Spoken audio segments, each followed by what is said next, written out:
So let's first understand, if you are engaged in sport, are you in a high risk to have those kind of symptoms and problems? So, beginners. It's not easy to understand how to combine food with a race. Some people are drinking and eating too much because everyone's saying, no, if you're not going to drink enough, you're going to get cramps and you're going to be dehydrated. So they're like drinking a lot of water. But sometimes it's too much. Some people eat too much because they say, oh, I don't want to feel fatigue and I don't want to feel a lack of carbs. So they're just packing food and carbs and like everything before the race, and that's too much. So finding the balance is not easy, and you need time to try it. Not just during an exercise, you need to try it actually in a race, in a situation when you're racing against other people and you cannot just stop and say, okay, let me try again. No, you need to try it in real life, in real race, real competition. Maybe it's better to do like a club or team race just to try to be prepared for it.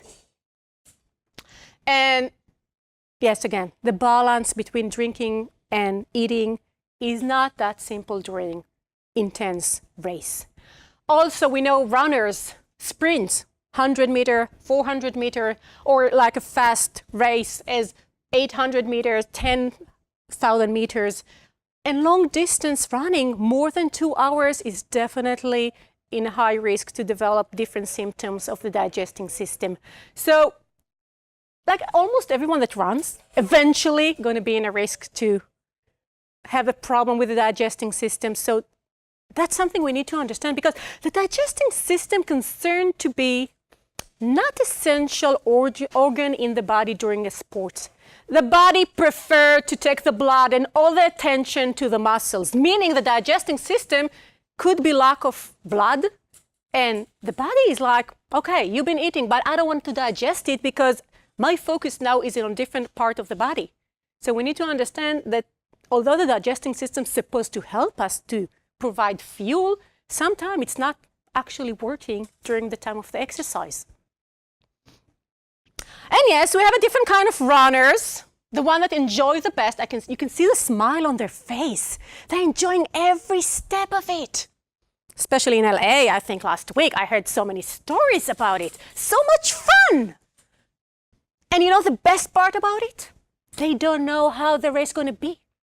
It's a secret. They don't know the distance. They don't know which obstacle is going to be. It's like a surprise party in a race. Yes. So Sparta race is definitely fun. You need to find how you're going to eat in order to survive those kind of race. Cycling, long distance rides, 3 hours and more, and downhill race. I don't know if you tried it, but the adrenaline is like, whoa, in your brain and in your stomach. So you need to find what you're supposed to eat in order not to vomit during the race. And open water swim. 5K, 10K. I was working with a professional athlete, a swimmer, that was supposed to do the 5 and then the 10. And they need to find a way to find food during the race and to have liquids. It's like, whoa, it's an operation.